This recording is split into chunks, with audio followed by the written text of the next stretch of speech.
chicos. Actualmente ya ni siquiera se conocen como síndromes, sino neoplasias mieloproliferativas crónicas. Estas neoplasias mieloproliferativas crónicas incluyen un grupo de hemopatías clonales, que entre ellas están íntimamente relacionadas. ¿Y por qué se van a caracterizar? Porque la alteración está en una célula madre, está en una stem cell de estirpe mieloide, pues porque me está hablando de mielo proliferativo, entonces la alteración clonal es una célula madre de estirpe mieloide. Por tanto, se va a ver afectado las diferentes series que dependen del linaje mieloide, pues. La serie granulocítica monocítica, la serie eritroide, la serie megacariocítica.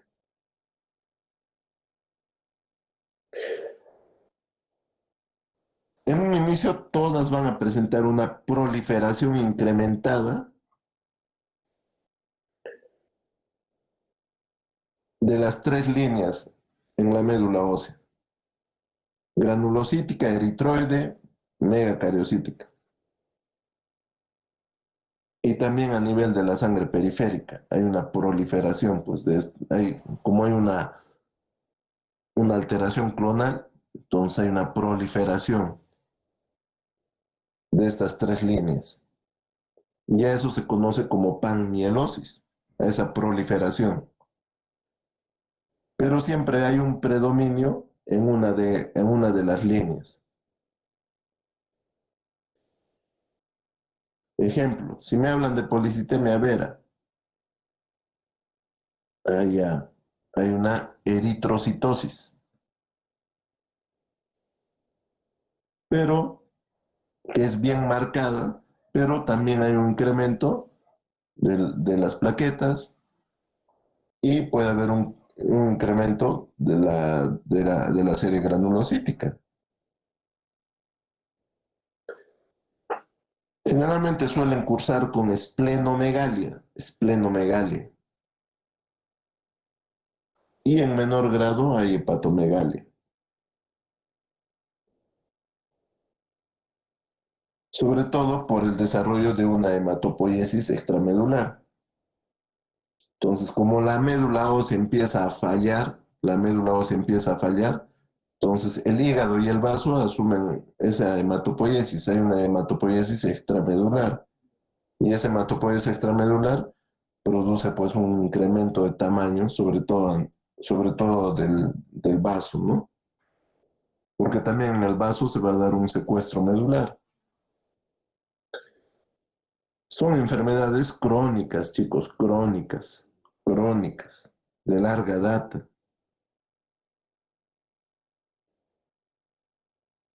Pero en el curso de esa evolución, de esa cronicidad, pueden, puede volverse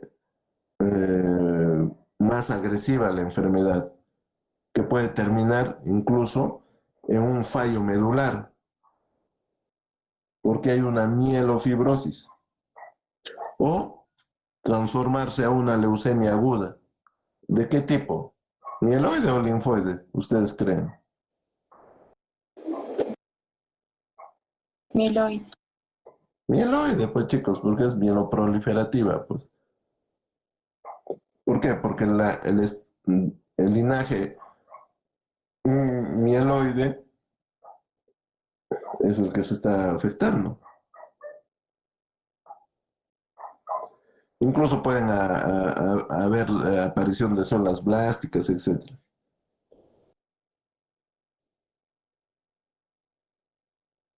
El grupo etario más frecuente afectado por estas neoplasias mieloproliferativas crónicas, olvídense de esta palabra síndromes, neoplasias mieloproliferativas crónicas, se encuentra entre los 50 y los 70 años.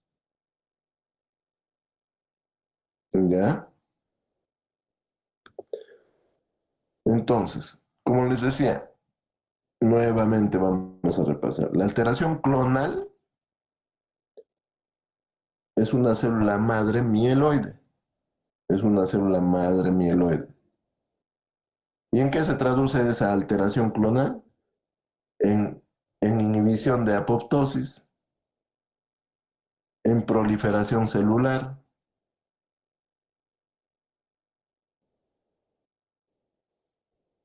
Entonces, son neoplasias que afectan a la serie mieloide. Y obviamente, esa serie mieloide es precursor de, de tres linajes, sobre todo, ¿no? El linaje granulomonocítico, el linaje eritroide y el linaje megacariocítico. Entonces, si mi célula madre está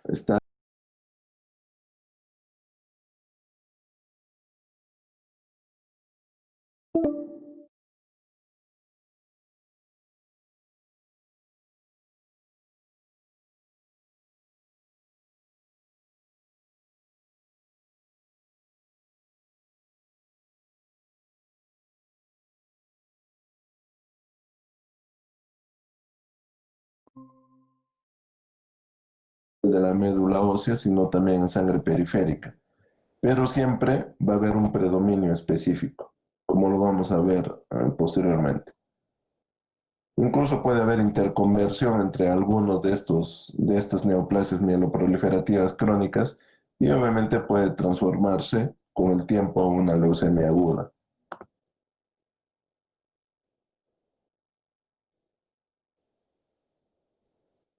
Puede haber hematopoiesis extramedular, los órganos que realizan hematopoiesis extramedular, el hígado y el vaso, ¿no? Lo cual puede producir una hepatomegalia, pero no es frecuente la hepatomegalia, es más frecuente la esplenomegalia. Hiperuricemia, por supuesto, ¿no? Porque cuando hay proliferación siempre hay destrucción celular, hay aumento de DHL, alteraciones en la fosfatasa alcalina granulocítica, esplenomegalia y, y cierto grado de fibrosis medular a medida que va avanzando la enfermedad, pues. Porque si tengo tan estimulada mi médula ósea para producir mielopoiesis, mi médula ósea en algún momento va a tender a ser fibrosis, porque yo no puedo tener estimulada constantemente a mis células madre y a mi hematopoiesis. Entonces, existe una serie de patologías que forman parte de este cuadro de neoplasias mieloproliferativas crónicas. A la cabeza, la leucemia mieloide crónica. Leucemia mieloide crónica. ¿Qué quiere decir? Que la serie granulocítica es la predominantemente afectada. La serie granulocítica. Neutrófilos, monocitos, sobre todo neutrófilos, ¿no? Policitemia vera. La serie eritroide es la predominantemente afectada. Trombocitosis esencial. La serie plaquetaria es la predominantemente afectada. ¿Qué va a haber? Va a haber una trombocitosis marcada. ¿Qué va a haber? Va a haber una eritrocitosis marcada. ¿Qué va a haber? Va a haber una granulocitosis marcada. Y en la mielofibrosis primaria hay un predominio de la fibrosis medular.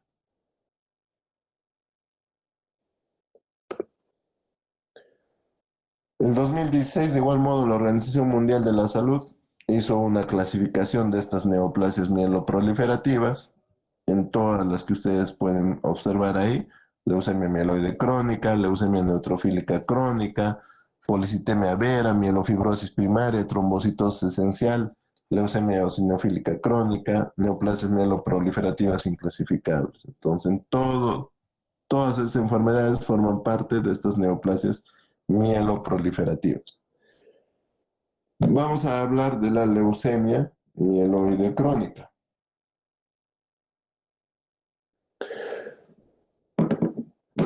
La leucemia mieloide crónica, ¿qué es? Es una neoplasia mieloproliferativa crónica. caracterizada fundamentalmente por esa panmielosis, ¿no? Va a haber una hiperplasia mieloide con un gran aumento en la cifra de los leucocitos, sobre todo de los granulocitos. No va a ser de los agranulocitos, pues porque no es parte de esa estirpe siquiera. Donde las células proliferantes van a presentar este cromosoma famoso que se conoce como el cromosoma Filadelfia, que viene a ser una traslocación entre el cromosoma 9 y y el cromosoma 22. Es una traslocación recíproca. Segmentos del brazo largo del cromosoma 9 van al brazo largo del cromosoma 22 y del brazo largo del cromosoma 22 al brazo largo del cromosoma 9. Y entonces se va a producir un gen de fusión que es el gen BCR-ABL, que a su vez va a producir la proteína, ese gen de fusión se encarga de la síntesis de una proteína, que es la proteína BCR-ABL, que es una fosfoproteína, la P210, característica de este tipo de enfermedades. ¿Y qué tiene que ver esa proteína P210? Esa proteína P210 tiene actividad de tirosinquinasa. La tirosinquinasa es un receptor que está en la membrana citoplasmática que inhibe la apoptosis, estimula la proliferación celular y inhibe la adhesión de las células al estroma. De todas las leucemias representa el 15%. Hay un ligero predominio masculino y obviamente, como hemos visto, acuérdense de ese gráfico al inicio que les hemos mostrado en la leucemia linfoblástica aguda, es más frecuente en población adulta mayor, pues quinta, sexta década de la vida. Su incidencia anual es de 1 a 2 casos por cada 100.000 habitantes. Para que lo entiendan más fácilmente, vamos a irnos a este gráfico. Entonces, ¿qué significa ese cromosoma Filadelfia?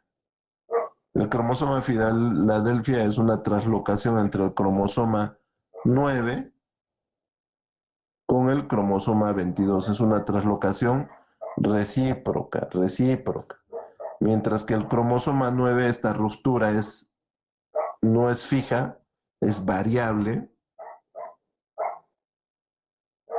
y parte de este segmento conocido como ABL va hacia parte de la región BCR del cromosoma 22. La ruptura en el cromosoma 22 siempre siempre es constante, es en el mismo lugar. En cambio, en el cromosoma 9 es variable. Entonces, este segmento se transfiere al cromosoma 22 y este segmento más grande al cromosoma 9. Entonces, yo tengo un cromosoma 22 con un brazo largo más corto de lo habitual. Y se va a producir el gen de fusión BCR-ABL.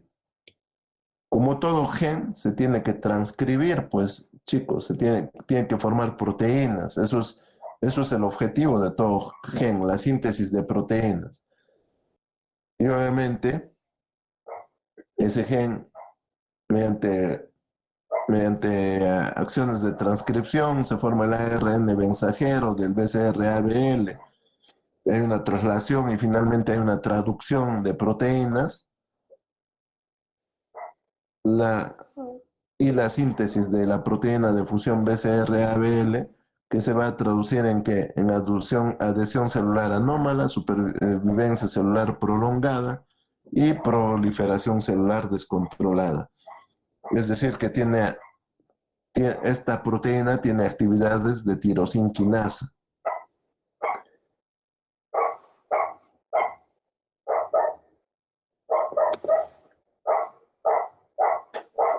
Una vez más, les vuelvo a repetir, el cromosoma Filadelfia, este cromosoma Filadelfia no es exclusivo de la leucemia mieloide crónica. Hemos visto que también se encuentra en la leucemia linfoblástica aguda, en la leucemia mieloide aguda, y generalmente los pacientes con este detalle, con este tipo de cromosomas, en estas patologías son de riesgo desfavorable, son de riesgo desfavorable. Sobre todo eran de riesgo desfavorable hasta antes de que se descubrieran los inhibidores de tirosina quinasa. Entonces, no es exclusivo de la leucemia mieloide crónica, en un 20% se puede encontrar en la leucemia linfoblástica B del adulto y en un 3% en la leucemia mieloide aguda.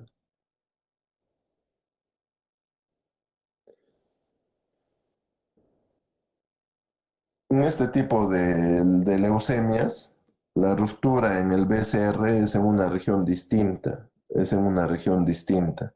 Entonces hay una proteína de fusión distinta, que en este caso es la P190. Existen etapas en la leucemia mieloide crónica. Existe una fase crónica, una fase acelerada y una fase de crisis blástica. La fase crónica, años. El paciente tiene años de evolución, entre 2 y 6 años. El paciente puede estar muchas veces asintomático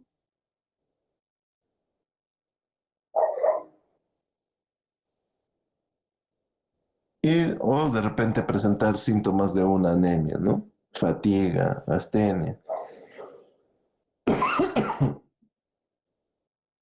En la fase acelerada, a veces la fase acelerada es la antítesis de una crisis blástica. Entonces dura meses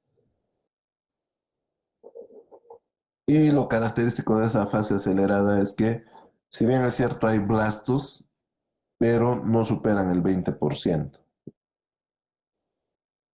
Se asemeja a un síndrome mielodisplásico, no supera ese 20%. En cambio, en la fase de crisis blástica yo ya voy a encontrar blastos en sangre periférica. Blastos en sangre periférica. Puede durar semanas o pocos meses y se asemeja a una leucemia aguda, pero es más resistente al tratamiento.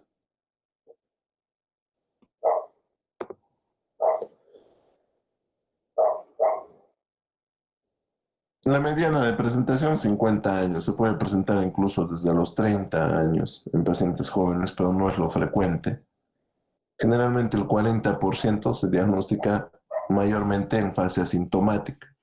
Viene el paciente por un control de rutina y vamos a objetivar que tiene una leucocitosis marcada, pues, ¿no? Hay una leucocitosis marcada. Doctor, y acá siento algo duro, y se toca el hipocondrio izquierdo, ¿no? O sea que tiene una esplenomegalia. Y los síntomas de esplenomegalia, ojo, no solamente es esa dureza a nivel de que puede llevar hasta el flanco izquierdo, sino también hay esa llenura precoz. ¿Por qué? Porque el vaso desplaza el estómago.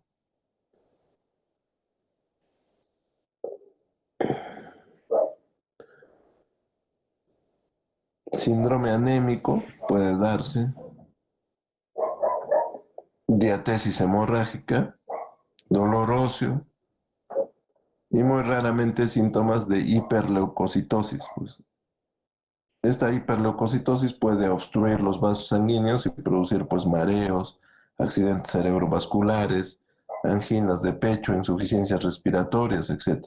Porque hay tanto leucocito que impide pues el flujo sanguíneo.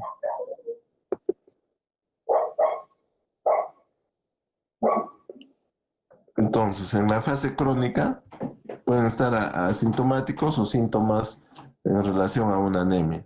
En la fase acelerada, síntomas generales, ¿no? Fiebre, sudoración nocturna, esplenomegalia progresiva. En el hemograma puede haber anemia, trombocitopenia, trombocitosis. Pero los blastos están en menos del 20% en la médula ósea. ¿Cuál es lo normal en blastos en la médula ósea, chicos? Lo normal en blastos es que sea menos del 5%, chicos, menos del 5%. O sea, tampoco es que no tenga blastos. Sí tengo blastos, pero la cantidad es menos del 5%.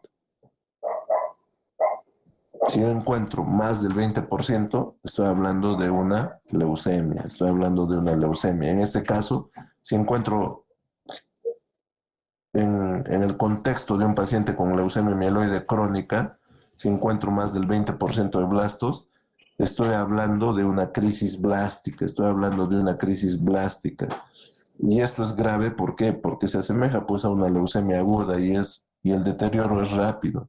Hay fiebre, sudoración nocturna, dolor óseo, molestias abdominales, porque obviamente el vaso está agrandado, pues hay anorexia, hay astenia, pérdida de peso, hemorragias, infecciones.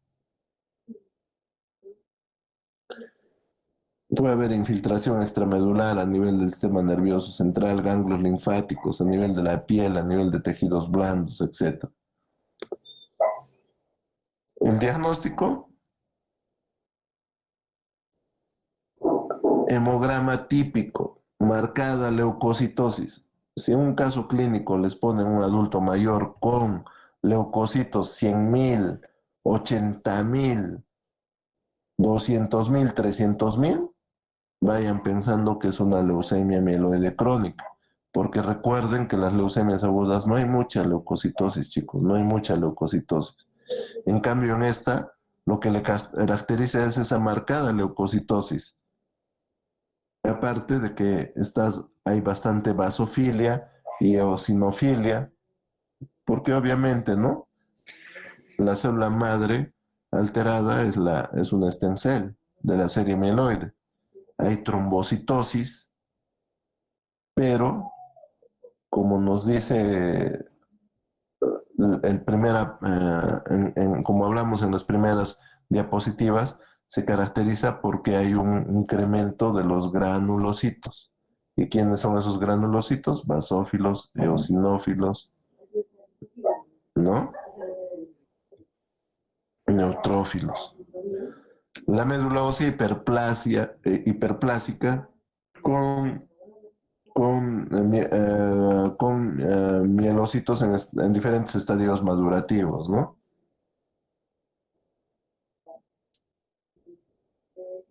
¿Y cómo defino el diagnóstico?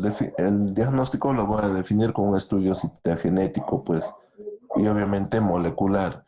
A través del estudio citogenético yo voy a determinar la presencia del cromosoma Filadelfia. Hasta en más del 90% de los pacientes van a tener este cromosoma Filadelfia. El, el 90% de mis pacientes van a tener cromosoma Filadelfia. Le hago un PCR en tiempo real, gracias a ese PCR en tiempo real, voy a determinar la presencia del gen BCR-ABL.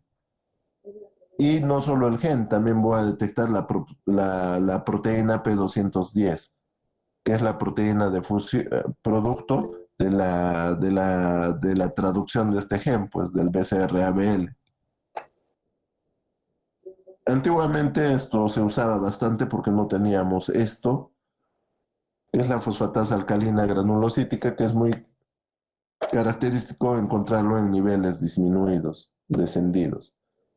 Entonces, esta es una lámina con una leucemia mieloide crónica, donde se observa en sangre periférica, obviamente son glóbulos rojos, acá hay mieloblastos, hay basófilos, ¿no? Hay eosinófilos.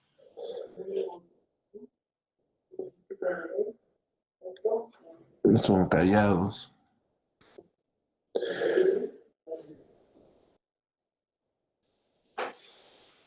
Casi todos los pacientes, la mayoría de pacientes se diagnostican en fase crónica. Entonces, si yo tengo un paciente en fase crónica, para empezar, si yo todavía no tengo un diagnóstico, si yo todavía no he llegado al diagnóstico de una leucemia y veo que un paciente viene con esta hiperleucocitosis, yo le puedo estar administrando esta famosa hidroxiuria para hacer una citorreducción.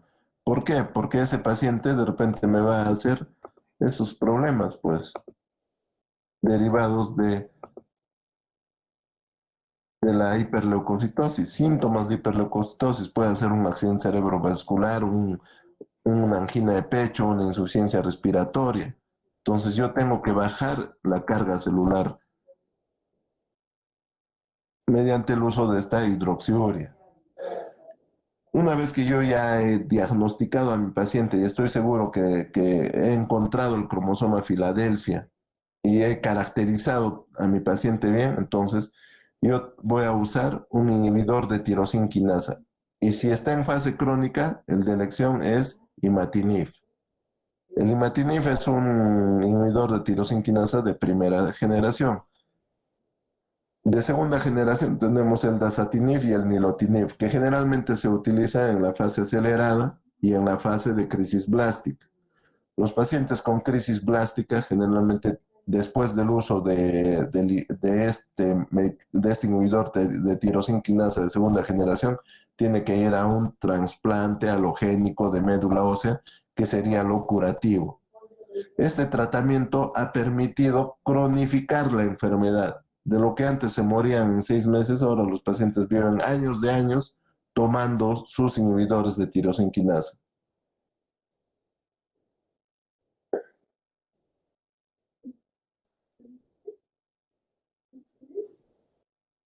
Entonces,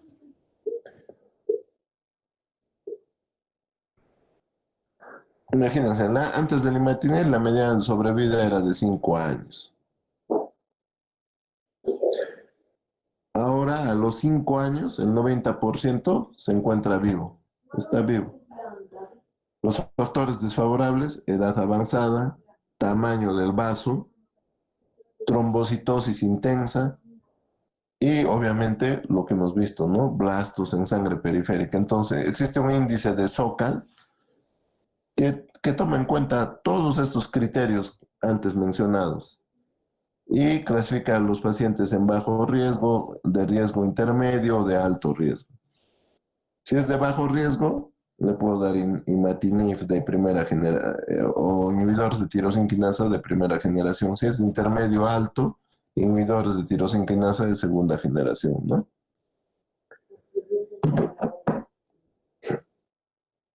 Ya, chicos, nos quedamos ahí y nos queda muy poco para el examen. Policitemia vera, trombocitosis esencial, mielofibrosis primaria, nada más para terminar. Nos vemos.